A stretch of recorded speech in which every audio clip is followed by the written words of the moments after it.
The word talent has come into our vocabulary in English as some kind of a gift that someone has, like they have a perfect pitch. Now, they didn't work at it, it's just given.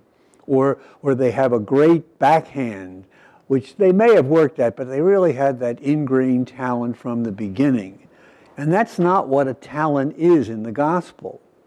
A talent is a measure of weight. A talent is the weight of a soldier's backpack, 75 to 100 pounds.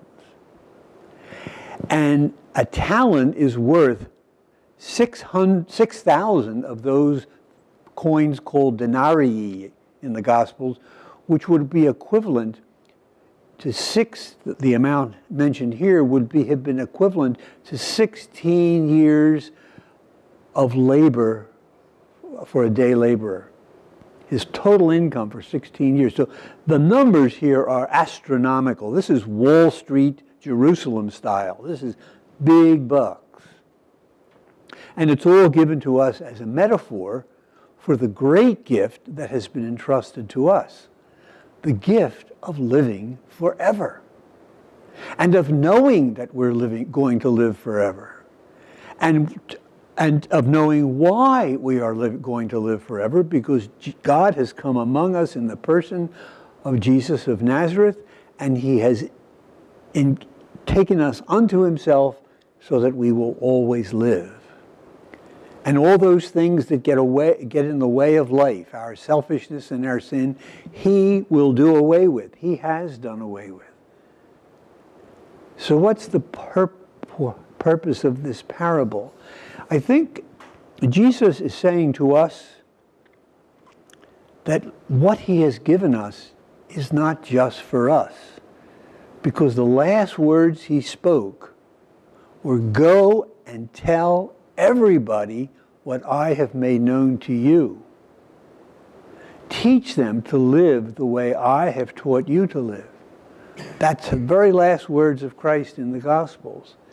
And the treasure that we have isn't meant to be buried. And unfortunately, in certain periods of the history of our church, our history, church isn't them, it's us, we have buried the treasure. I think of expressions that I heard growing up. Keep the faith. Exactly the opposite of what Jesus said. Give the faith away. Give the treasure away. Let everybody know what I have made known to you. Keep the faith.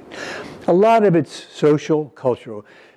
We were an immigrant church. We're still an immigrant church, but when the Irish came over into a Protestant country, they circled the wagons lest they be contaminated by those other Christians, and they kept the faith. But there wasn't very much in the way of giving it away to others. Exactly the opposite of what Jesus is talking about here. So as we come to the end of the year of prayer, the liturgical year, the scriptures are presenting us with, first of all, the fact, as St. Paul mentions, that the end will come. Whether you're thinking about your own personal death or the return of Jesus, the end of this world as we know it will come, and a new world will begin. A new heaven and a new earth, as St. John talks about. But in the meantime, we are supposed to be building this new heaven and this new earth, not by keeping everything Jesus said and did a secret just for us, but for everybody. We are sort of on the construction site as workers, as laborers in the New Jerusalem. Slowly building. Now, it's kind of hard to see the progress some days.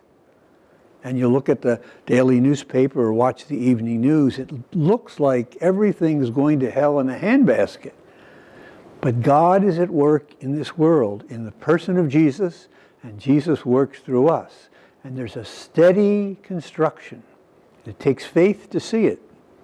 And maybe if we're too concentrated on ourselves, we don't see it. And so these readings are meant to wake us up. The woman in the first reading did not have a lot of natural gifts and talents.